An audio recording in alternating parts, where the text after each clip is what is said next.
ಅನಿರೀಕ್ಷಿತವಾಗಿ flyover already one time ಹೋಗಿ ಬಂದುಬಿಟ್ಟಿದ್ವಿ. ನನಗೆ ಆಶ್ಚರ್ಯ ಆಗೋಯ್ತು ಫಸ್ಟ್ ಟೈಮ್ ಹೋದ ತಕ್ಷಣ ಓಪನ್ ಆಗಿಬಿಟ್ಟಿದೆಯಲ್ಲಪ್ಪ ಎರಡು ಸೈಡು ಅಂತೇಳಿ. ಈಗ ಅದನ್ನು ನಿಮಗೆ ತೋರಿಸೋಣ ಅಂತ ಹೇಳ್ಬಿಟ್ಟು ಈ ವಿಡಿಯೋದಲ್ಲಿ ತೋರಿಸ್ತೀನಿ.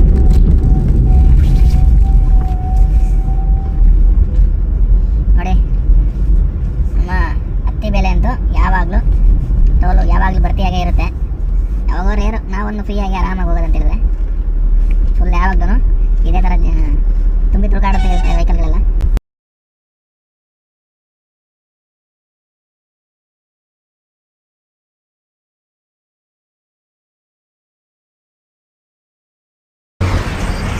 ಇದು ನೋಡಿ ನಮ್ಮ ಹತ್ತಿ ಬೆಲೆ ಟೋಲು ಲಾರಿಗಳಿದೆಯಲ್ಲ, ಈ ಲಾರಿಗಳು ನೋಡಿ ಅಲ್ಲಿಂದ ಅಲ್ಲೇ ಲಾಸ್ಟ್ ಫುಟ್ಪಾತಿಂದ ಇಲ್ಲಿವರೆಗೂ ಅರ್ಧ ಅಂದರೆ ಆಲ್ಮೋಸ್ಟ್ ಅದೊಂದು 3% ರೋಡ್ನ ಕವರ್ ಮಾಡಿರ್ತಾರೆ. ಯಾಕೆ ಅಂತಂದರೆ ಇವರೆಲ್ಲ ಜಾಸ್ತಿ ಒಳಗಡೆ ಹಾಕೊಂಡ್ರೆ ಕೆಲವೊಂದು ಲಾರಿಗಳು ಕಟ್ಟಾಗಲ್ಲ ರೈಟಿಗೆ ಮತ್ತೆ ಮೇನ್ ರೋಡಿಗೆ ಬರ್ಬೇಕಂತಂದರೆ ಅವರು ಸ್ಟೇ ಮಾಡ್ತಾರೆ, ಇಲ್ಲೇ ರೆಸ್ಟ್ ಮಾಡ್ತಾರೆ. ಅಥವಾ ಏನೋ ಲಂಚ್ ಏನಾದರೂ ಕಾಫಿ ಕುಡಿಬೇಕು ಟೀ ಕುಡಿಬೇಕು ಅಂತ ಹೇಳಿದ್ರೆ ಅವ್ರಿಗೊಂದು ರೆಸ್ಟಿಂಗ್ ಟೈಮ್ ಅಂದರೆ ತಗೋಬೇಕಂದ್ರೆ ಇಲ್ಲೇ ಒಂದು ಸೇಫ್ ಆದ ಜಾಗ ಅವರಿಗೆ, ಬೇರೆ ಎಲ್ಲಿ ನಿಲ್ಸಾಗೂ ಇಲ್ಲ ಎಲ್ಲನೂ. ಹಂಗಾಗಿ ಅವರು ಈ ಒಂದು ಜಾಗದಲ್ಲಿ ಸೈಡ್ಗೆ ಹಾಕೊಂಡು ಆರಾಮಾಗಿ ರೆಸ್ಟ್ ಮಾಡೋಣ ಅಂತೇಳಿ ಒಂದು ಪ್ಲಾನಿಂಗಲ್ಲಿ ಮಾಡ್ತಾ ಇರ್ತಾರೆ. ಇದು ಲಾರಿ ಅವ್ರಿಗೆ ಇಂದ ಆಗೋಂಥ ಪ್ರಾಬ್ಲಮ್ ಅಂತ ನಮಗೇನು ಓಕೆ, ಬಟ್ ಸಾಮಾನ್ಯ ವೆಹಿಕಲ್ಗಳು ಏನಾದರೂ ಬಂದರೆ ವೈಟ್ ಬೋರ್ಡ್ ಬರ್ತಾ ಇರ್ಬೇಕಾದ್ರೆ ಅವ್ರಿಗೆ ಜಾಸ್ತಿ ಸ್ಪೇಸ್ ಇರಬೇಕು. ಸ್ವಲ್ಪ ಕಮ್ಮಿ ಆದರೆ ಅವರು ಕೆಲವೊಂದು ಟೈಮಲ್ಲಿ ಏನೋ ಮಾಡೋಕ್ಕೋ ಏನೇನೋ ಎಲ್ಲೆಲ್ಲ ಕ್ರಾಸ್ ಮಾಡಿಬಿಡ್ತಾರೆ. ಆವಾಗ ಸ್ವಲ್ಪ ಪ್ರಾಬ್ಲಮ್ ಆಗುತ್ತೆ, ಜಾಮು ಆಗುತ್ತೆ, ಅವರಿಂದನೇ ಸ್ವಲ್ಪ ಟೈಮು ಜಾಮ್ ಆಗುತ್ತೆ ವೈಡ್ ಆಗೋವರೆಗೂ.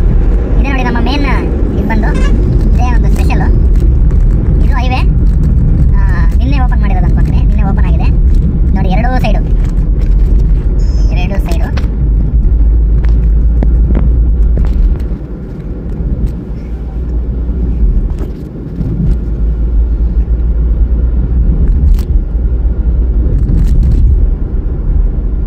ತುಂಬ ಅಗಲ ಇದೆ ರೋಡು ನೋಡಿ. ಅಲ್ಲಿಂದ ಇಲ್ಲಿವರೆಗೂ ತುಂಬಾ ಅಗಲ ಬರುತ್ತೆ. ಇದು ಇವತ್ತು ಓಪನ್ ಆಗಿರೋದು, ನಿನ್ನೆಯಿಂದನೇ ಓಪನ್ ನೋಡಿ. ಇನ್ನೂ ಸ್ವಲ್ಪ ಕೆಲಸಗಳು ನಡೀತಾ ಇದೆ ಆ ಸೈಡಲ್ಲಿ, ಓಕೆನಾ? ನೋಡ್ತಾ ಇರ್ಬೋದು ಕೆಲವೊಂದು ಕೆಲಸಗಳು ಸೆಂಟ್ರಲ್ ಇನ್ನೂ ಬಾಕಿ ಇದೆ. ಅದು ಹಂಗೆ ಓಪನ್ ಮಾಡಿಬಿಟ್ಟಿದ್ದಾರೆ. ಆದರೆ ಇದರಿಂದ ತುಂಬ ಪ್ರಾಬ್ಲಮ್ ಆಗ್ತಾ ಇತ್ತು, ಕೆಳಗಡೆ ತುಂಬ ವೆಹಿಕಲ್ ಓಡಾಡ್ತಿದ್ರಿಂದ ಫುಲ್ಲು ಜಾಮ್ ಆಗ್ತಾ ಇತ್ತು ಕೆಳಗಡೆ. ಅದೆಲ್ಲ ಸ್ವಲ್ಪ ಕ್ಲಿಯರ್ ಮಾಡೋದಕ್ಕೋಸ್ಕರ ಇವಾಗ ಸ್ವಲ್ಪ ಓಪನ್ ಮಾಡಿದ್ದಾರೆ ರಿಲೀಫ್ ಆಗಲಿ ಅಂತೇಳಿ.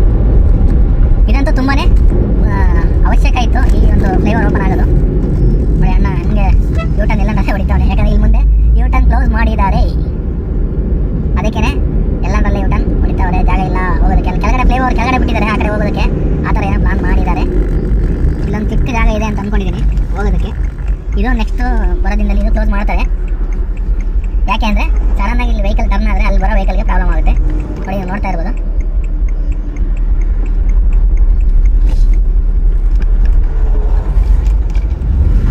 ಈ ಥರ ಬಂದರೆ ಸಡನ್ನಾಗಿ ಅಲ್ಲಿಂದ ಸ್ಪೀಡಲ್ಲಿ ಇರುತ್ತೆ ವೆಹಿಕಲ್ಗಳು, ಅವ್ರಿಗೆ ಕಂಟ್ರೋಲ್ ಮಾಡೋಕ್ಕೆ ಬರಲ್ಲ ಕೆಲವರಿಗೆ, ಆಗ ಆಕ್ಸಿಡೆಂಟ್ ಆಗೋ ಚಾನ್ಸಸ್ ತುಂಬಾ ಇರುತ್ತೆ.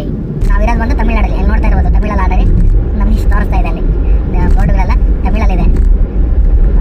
ಇದು ಹೊಸೂರಿನ ಒಂದು ESI ರಿಂಗ್ ರೋಡ್ ಅಂತ ಹೇಳ್ತಾರೆ. ನಮ್ಗೆ ಹೆಂಗೆ ಔಟರ್ ರಿಂಗ್ ರೋಡ್ ಇದೆಯಲ್ಲ ಬೆಂಗಳೂರಿಗೆ, ಅದೇ ಥರ ಈ ಒಂದು ರಿಂಗ್ ರೋಡು ಇವರಿಗೆ ಹೊಸೂರು ಅವ್ರಿಗೆ ಈ ಒಂದು ರಿಂಗ್ ರೋಡು ನೋಡಿ. ಆಪೋಸಿಟಲ್ಲಿ ಬರ್ತಾ ಇರ್ತಾರೆ, ಈ ಥರ ಬರ್ತಾನೆ ಇರ್ತಾರೆ, ಆ ಕಡೆ ಈ ಕಡೆ ನೋಡಲ್ಲ, ಏನಿಲ್ಲ, ಬ್ಲೈಂಡಾಗಿ ಟರ್ನ್ ಮಾಡ್ತಾರೆ.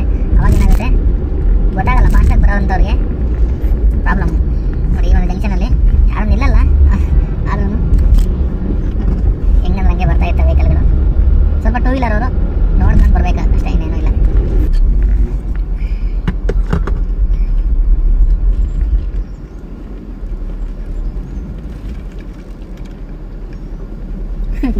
ಇಲ್ಲಿ ನೋಡಿ ಒಬ್ಬರು ಟೂ ವೀಲರ್ ಅವರು ಓಡಿಸ್ತಾರೆ. ಅವ್ರು ಯಾವ ರೀತಿ ಓಡಿಸ್ತಾರೆ ಅಂತ ಒಂದು ಸ್ವಲ್ಪ ಅಬ್ಸರ್ವ್ ಮಾಡಿ, ಲೆಫ್ಟಲ್ಲಿ ತೋರಿಸ್ತೀನಿ. ಅವ್ರಿಗೆ ಮೋಸ್ಟ್ಲಿ ಅಷ್ಟು ಗಾಡಿ ಓಡಿಸೋದಕ್ಕೆ ಬರ್ತಾ ಇಲ್ಲ. ಈ ಒಂದು ವಿಡಿಯೋ ಇಷ್ಟ ಆಗಿದ್ರೆ ಲೈಕ್ ಮಾಡಿಕೊಡಿ, ನಿಮ್ಮ ಅನಿಸಿಕೆ ಕಮೆಂಟ್ ಬಾಕ್ಸಲ್ಲಿ ತಿಳಿಸಿ. ಹಾಗೆ ನಮ್ಮ ಚಾನಲ್ನ ಸಬ್ಸ್ಕ್ರೈಬ್ ಮಾಡ್ಕೊಳ್ಳಿ ಅಂತ ಹೇಳ್ತಾ ಈ ಒಂದು ವಿಡಿಯೋನ ಇಲ್ಲಿಗೆ ಎಂಡ್ ಮಾಡ್ತಾ ಇದ್ದೀವಿ. ಹೀಗೆ